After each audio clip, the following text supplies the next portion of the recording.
kepada Syah 28 tahun. Mangkap. Alhamdulillah, setinggi-tinggi syukuran kita aturkan kepada Allah yang telah menurunkan rahmat dan kurnia-Nya kepada kita, sehingga hari ini kita dapat berkumpul di Dewan yang sebegini indah, di auditorium kumpulan media Karangkraf, dalam program apa yang kita sebut pada petang ini sebagai menemukan dua tokoh politik muda yang mewakili kerajaan dan pembangkang, yaitu wacana Akhbar Sinar Harian bertajuk Fitnah Ancaman Umat Akhir Zaman, dan kita berikan tepukan paling gemuruh kepada panel kita hari ini. Hadir bersama kita Dr. Muhammad Asri Zainal Abidin, semua kita kenal, bekas Mufti Perlis dan juga bekas ataupun mantan Mufti Perlis, dan juga yang berhormat Khairi Jamaluddin, Pengerusi Pemuda Barisan Nasional dan juga Pemuda UMNO Malaysia. Terima kasih YB datang. Dan Ustaz Nasaruddin Hassan Tantawi, Ketua Pemuda PAS Pusat. Dan kita semua tahu Ustaz Nasaruddin baru saja memenangi kursi Ketua Dewan Pemuda PAS Pusat. Dan saya difahamkan YB Khairi Jamaluddin ingin mengucapkan selamat di atas kemenangan Ustaz Nasaruddin. Jadi dipersilakan YB. Kita abadikan.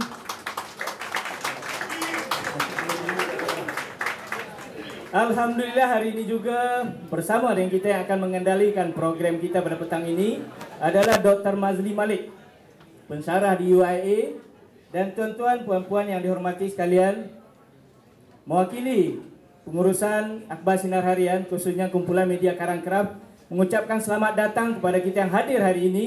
Hadir di kalangan kita hari ini bukan saja datang dari Lembah Kelang, tetapi juga dari seluruh Malaysia. Ada yang datang dari Johor dan juga dari Terengganu, malah juga dari utara Malaysia. Jadi kami ucapkan selamat datang di auditorium ini. Mudah-mudahan majlis kita memberi manfaat kepada kita bersama. Tuan-tuan, puan-puan yang dikasihi sekalian, banyak faktor yang menarik kehadiran hari ini. Antara faktor yang mungkin membawa tuan-tuan datang ke sini karena yang ditampilkan adalah tokoh politik muda yang mewakili kerajaan dan pembangkang. Kemudian juga faktor tajuk yang dipilih, yaitu Fitnah Ancaman Umat Akhir Zaman. Dan tak kalah juga faktor kerana yang menganjurkan program ini adalah Akhbar Sinar Harian. Ada yang bertanya, saya tanya, kenapa tuan datang dari jauh? Kami percaya bila Akhbar Sinar Harian yang tulus dan tulus menganjurkan, banyak manfaat yang akan kami peroleh. Dan tak kalah juga tuan-tuan, puan-puan, karena faktor itu faktor yang tersurat. Sebenarnya faktor yang tersirat. Kenapa kita datang hari ini? Karena panel yang hadir hari ini semuanya handsome belaka. Jadi untuk memperkenalkan panel, insya-Allah moderator kita akan memperkenalkan latar belakang mereka serba sedikit. Bagaimanapun sebelum program ini dimulai, seyogyanya diingatkan pada tuan-tuan puan-puan, pertama kami mengharapkan seboleh-bolehnya kita silentkan handphone supaya tidak mengganggu program.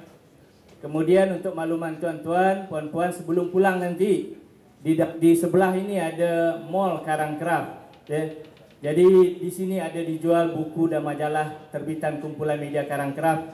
Bawalah oleh-oleh sebelum pulang. Insya-Allah bila tuan-tuan dan puan-puan bawa oleh-oleh pulang, program yang akan datang akan mendapat sokongan keluarga. Kerana apa? Karena mereka tahu bila tuan-tuan datang ke sini akan ada oleh-oleh yang akan mereka boleh di rumah nanti. Jadi untuk itu tuan-tuan, puan-puan yang dikasihi sekalian, untuk meneruskan majlis kita, dan sebelum itu juga diingatkan, insya-Allah kalau sebelum ini bagi tuan-tuan yang pernah hadir di 3 program wacana ilmu yang dianjurkan kumpulan media Karangkraf, soalan kita soalan bertulis. Ramai yang bertanyakan kenapa soalan bertulis, dan ramai juga yang ingin soalan langsung. Jadi hari ini untuk pertama kali kita buka soalan langsung kepada tuan-tuan dan puan-puan. Bagaimanapun kami mengharapkan, karena ini adalah wacana ilmu, kita bersoal jawab dengan penuh dengan keilmuan yang ada di dada kita. Jadi untuk itu, sebagai meneruskan majlis, kita berikan tepukan paling gemuruh kepada Ustaz Mazli Malik. Silakan Ustaz. Boleh teruskan. Assalamualaikum warahmatullahi wabarakatuh. Dengar? Dah. Okey. Alhamdulillah rabbil alamin wa bihi nasta'in. Wassalatu wassalamu ala rasulillah wa ba'd. Pintu-pintu dah tutup. Terima kasih Sinarian dan juga di panel sekalian. Saya difahamkan di pertama kali Saudara Khairi dan juga Ustaz Nasruddin berada dalam satu pentas. Cuma yang menariknya mereka bukan di atas pentas politik lah. Kali ini pentas wacana ilmiah. Dan ketika saya terima surat jemputan pun, nampak gaya memang Sinarian bagikan guideline terus. Dia kata ini perbincangan ilmiah, bukan pentas politik. Agak sukar bagaimana bagi saya orang akademik, kita biasa kawal orang akademik. Kali ini nak kawal orang yang biasa terjerit, biasa buat statement kontroversi, kita nak kawal supaya dia stick pada ilmiah ni. Tapi yang lebih saya risau lagi bukan mereka. Mereka biasa jaga personality. Yang di bawah, itu yang lagi saya risau. Tapi tak apa, kita cuba sama-sama macam-macam dah matang, macam-macam menuju transformasi, begitulah katanya, transformasi politik yang lebih matang. Kita cuba kawal kita punya akhlak dalam program ini. Fitnah, okey, kita perlu letakkan benda yang jelas. Saya agak keliru. Ini program ilmiah, tapi bukan program agama. Sebab kalau program agama, saya rasa ramai yang jais akan tangkap kerana tidak ada tauliah pada hari ini. Kecuali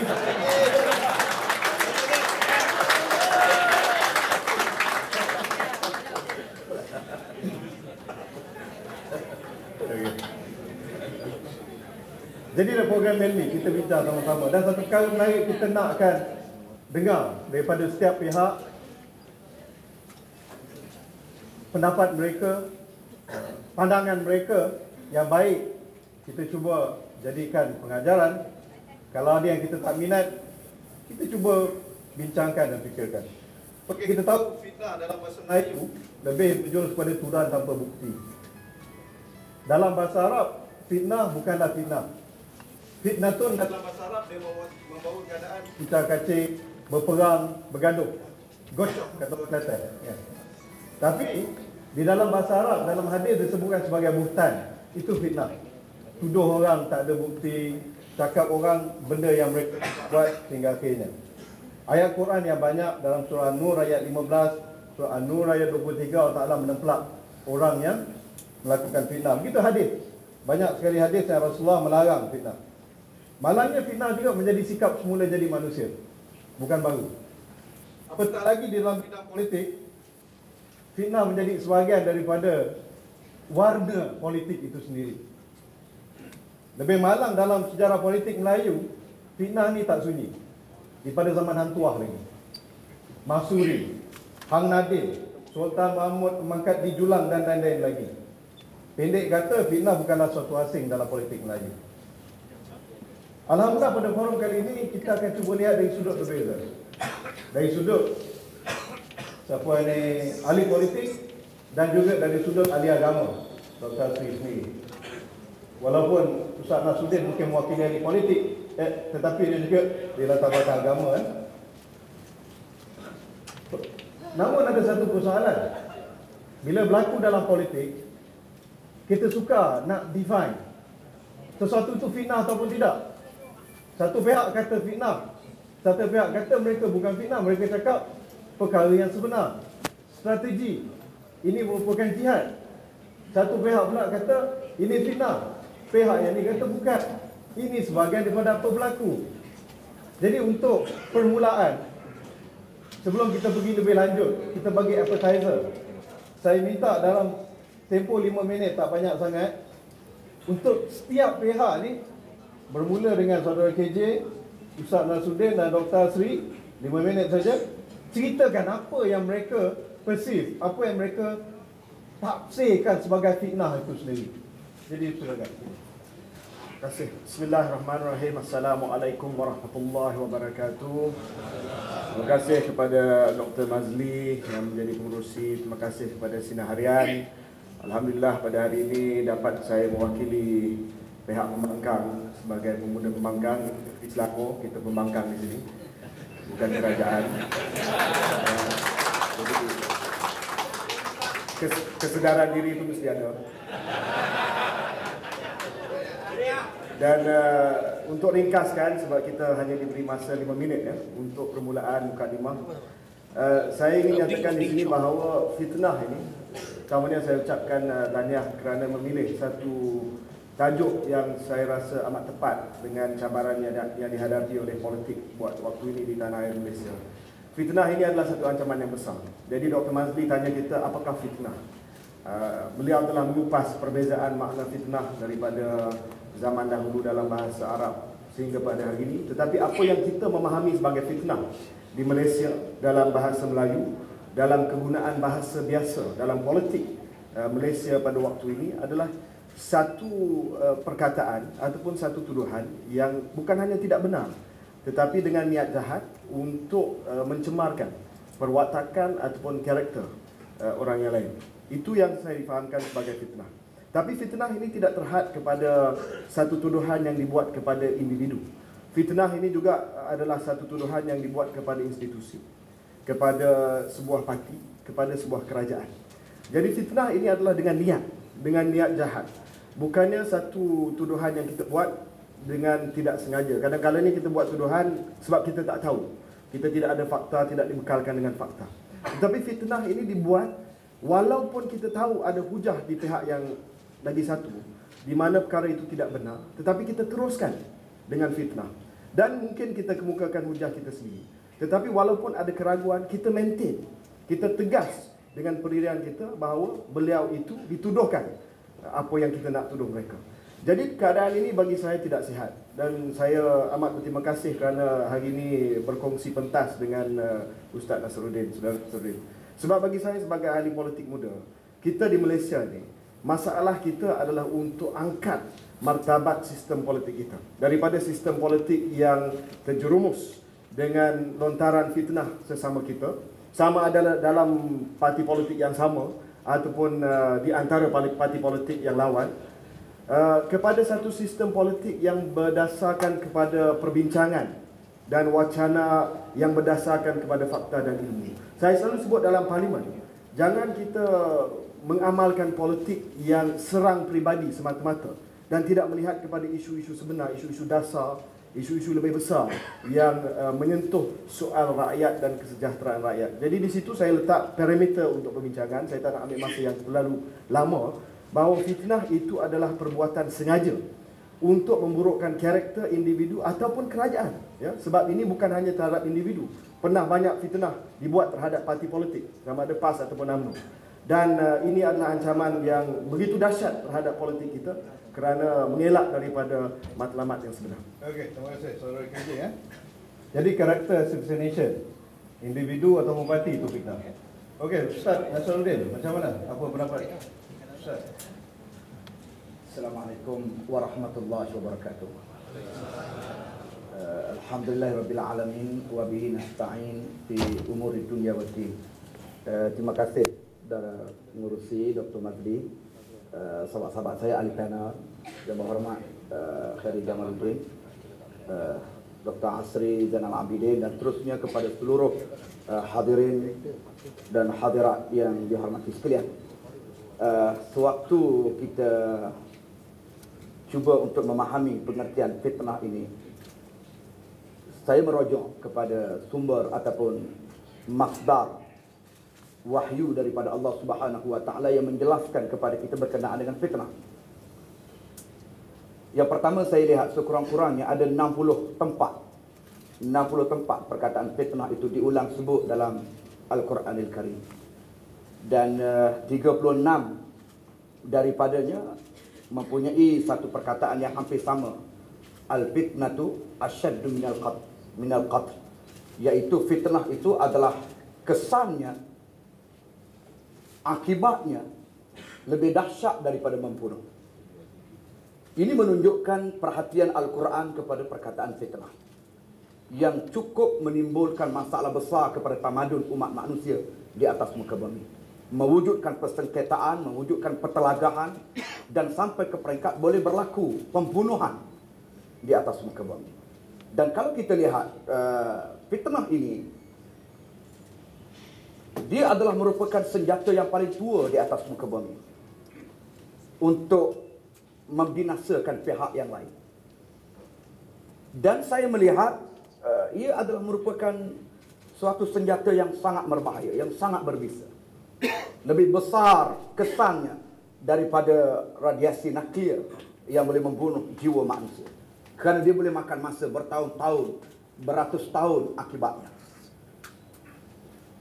Sebab itulah Allah sebut dalam Al-Quran, wal fitnatu akbaru minal qatl wala yazaluna yuqatilunakum hatta yaruddukum an dinikum in istata'u. Fitnah itu adalah terlalu besar akibatnya, implikasinya, kesannya, berbanding pembunuhan yang berlaku di atas muka bumi ini. Dan senantiasalah mereka itu cuba untuk memaling kamu daripada agama kamu. Jika sekiranya mereka berupaya untuk memalingkan kamu, dan jika sekiranya mereka mampu untuk berbuat demikian.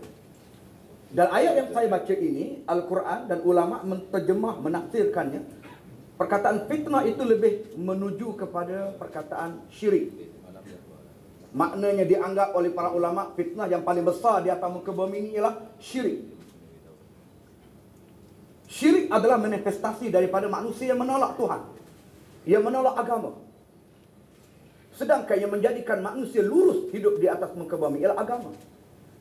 Yang menjadikan manusia aman, damai, sentosa, sejahtera, harmoni, bahagia adalah agama.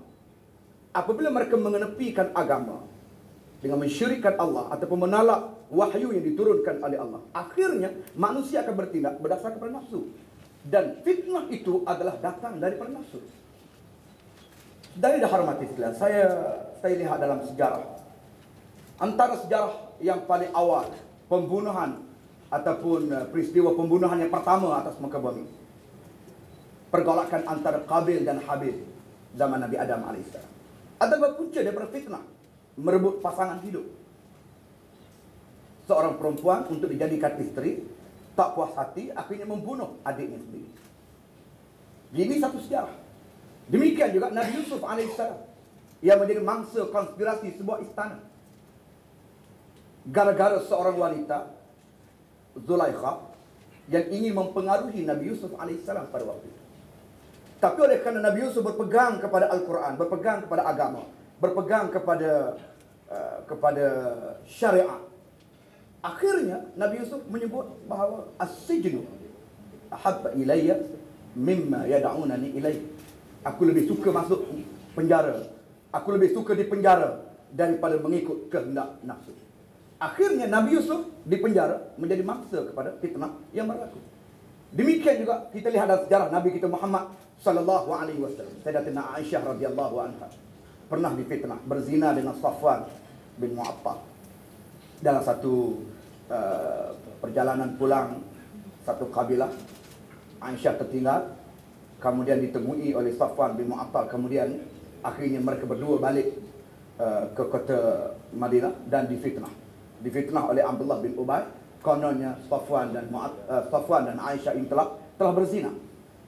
Walaupun fitnah itu kita kata suatu yang sangat sukarlah untuk dipercayai pada peringkat awalnya, kerana ini adalah seorang perempuan yang suci, isteri kepada Rasulullah. Ustaz boleh sambung lepas ni, cukup 5 minit.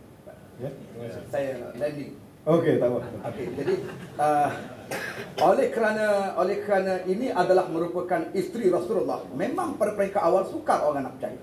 Tetapi oleh kerana Abdullah bin Ubay berjaya untuk mengeksploitasi isu itu, akhirnya hampir saja gegap gempita bumi Madinah, sehingga ada sahabat yang mendesak supaya Rasulullah menceraikan Aisyah. Jadi saya nak sebut ialah kesan kepada fitnah yang menjadi senjata yang boleh mengucak-kacirkan manusia dan boleh merosakkan tamadun. Okey, kesan fitnah yang boleh mengucak-kacir ya. Cuma sebelum kita pindah pada Dr. Sri, ada pengumuman, ada beberapa kereta yang blok jalan orang lain. Jadi harap dapat tukar kan, supaya orang lain pun boleh masuk juga. Panjang dia kan.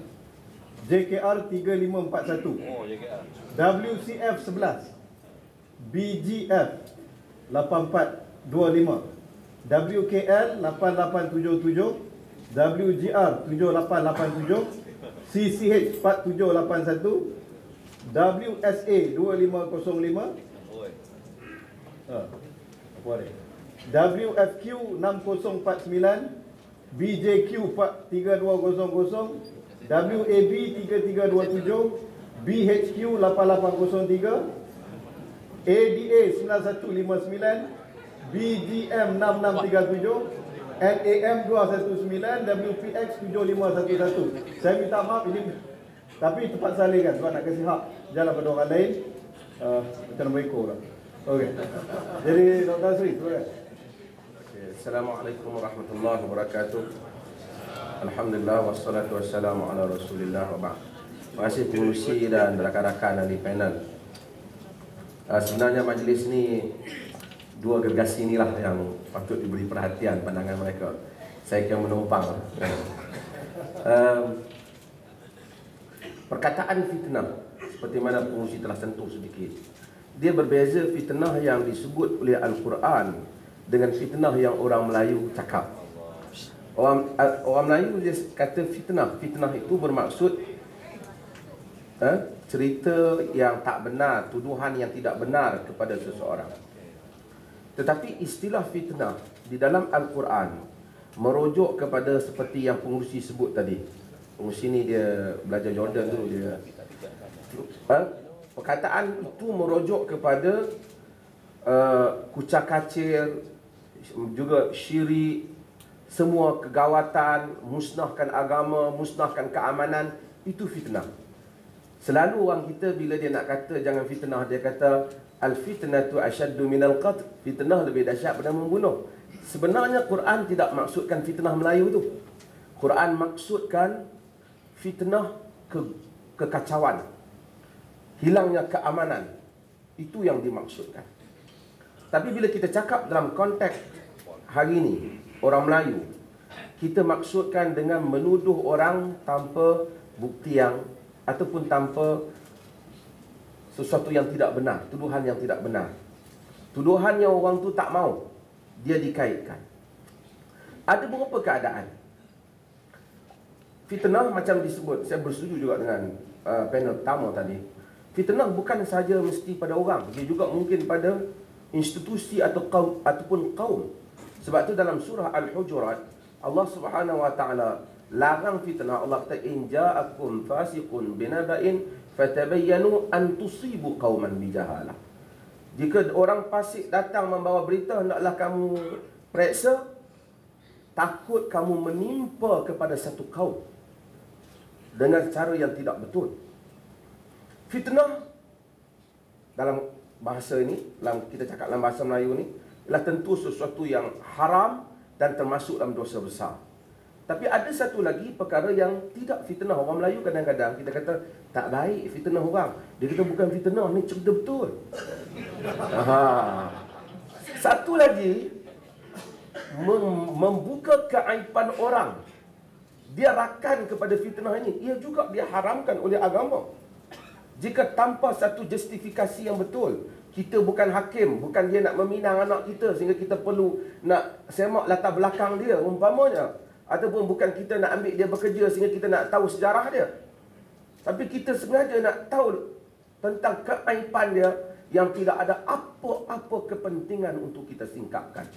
Ini orang Melayu tak panggil fitnah, tapi ini sebenarnya juga membawa kepada fitnah yang disebut oleh Quran tadi, iaitu kekacauan, maka hilangnya fokus terhadap masyarakat. Masyarakat jadi tak habis-habis, orang kampung walaupun dia miskin, dia apa, duk cerita pasal hal orang, bukan cerita pasal hal diri dia.